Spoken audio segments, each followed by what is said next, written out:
Good evening. Our top story tonight, stunning new images out of the Indo-Pacific confirming Indonesia's rapid military expansion. Indonesia's military rise reshapes the security balance in Southeast Asia.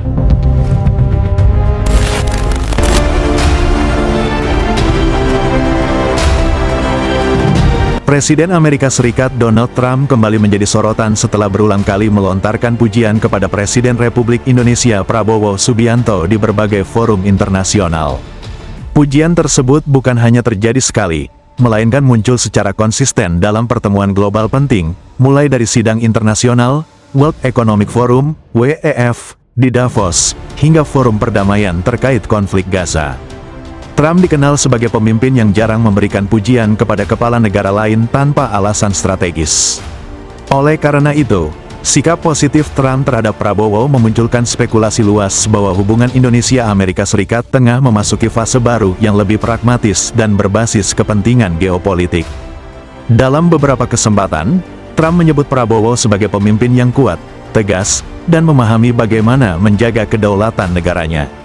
Pernyataan tersebut sejalan dengan karakter kepemimpinan Prabowo yang menekankan stabilitas nasional, penguatan pertahanan, serta kebijakan luar negeri yang independen dan tidak berpihak pada blok kekuatan tertentu. Pengamat menilai, pujian Trump tidak dapat dilepaskan dari posisi strategis Indonesia di kawasan Indo-Pasifik. Indonesia menguasai jalur pelayaran vital dunia, termasuk Selat Malaka, serta memiliki pengaruh besar di ASEAN. Dalam konteks persaingan global antara Amerika Serikat dan China, posisi Indonesia menjadi sangat krusial sebagai penyeimbang kekuatan regional. Di bawah kepemimpinan Prabowo, Indonesia menunjukkan arah kebijakan luar negeri yang lebih aktif. Modernisasi alat utama sistem persenjataan, alutsista, diversifikasi mitra pertahanan, serta keterlibatan Indonesia dalam isu global seperti perdamaian Gaza, memperkuat citra Indonesia sebagai aktor internasional yang berdaulat dan berpengaruh. Keterlibatan Indonesia dalam pembentukan Board of Peace untuk Gaza yang diprakarsai Trump menjadi salah satu contoh konkret. Indonesia dipilih bukan hanya karena statusnya sebagai negara dengan penduduk muslim terbesar di dunia, tetapi juga karena reputasinya sebagai negara yang mampu berbicara dengan berbagai pihak tanpa membawa agenda blok tertentu. Bagi Amerika Serikat, menjaga hubungan baik dengan Indonesia berarti menjaga stabilitas kawasan dan mencegah hilangnya pengaruh di Asia Tenggara. Sementara bagi Indonesia, relasi yang setara dengan Amerika Serikat memperkuat posisi tawar nasional tanpa harus mengorbankan prinsip politik luar negeri bebas aktif. Pujian Trump terhadap Prabowo pada akhirnya mencerminkan satu realitas penting: Indonesia kini tidak lagi dipandang sebagai negara pinggiran dalam percaturan global. Indonesia dilihat sebagai kekuatan regional yang harus diperhitungkan, bukan karena kedekatan ideologis, melainkan karena kapasitas dan keteguhan dalam menjaga kepentingan nasionalnya.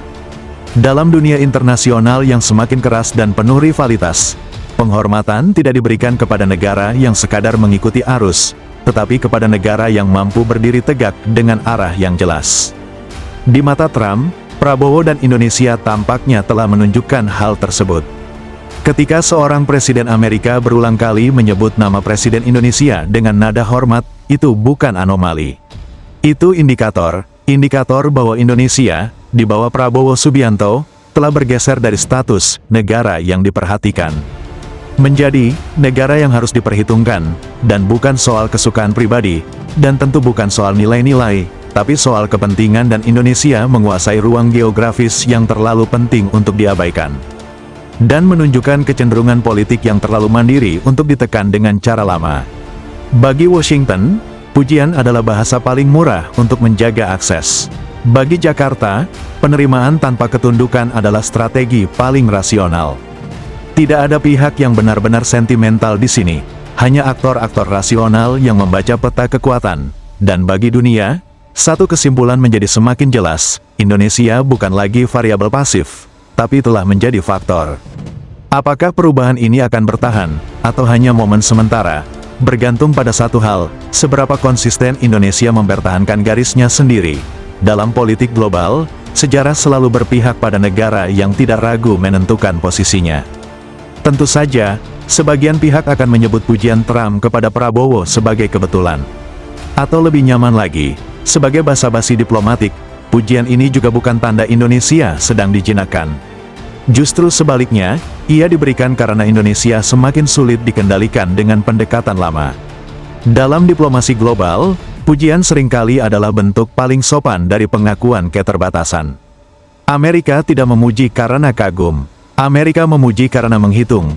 Dan ketika kekuatan besar mulai menghitung Indonesia sebagai variabel yang tidak bisa dipaksa, itu bukan kemenangan simbolik, itu perubahan struktur.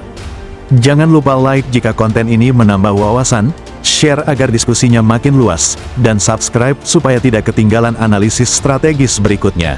Jayalah Indonesiaku!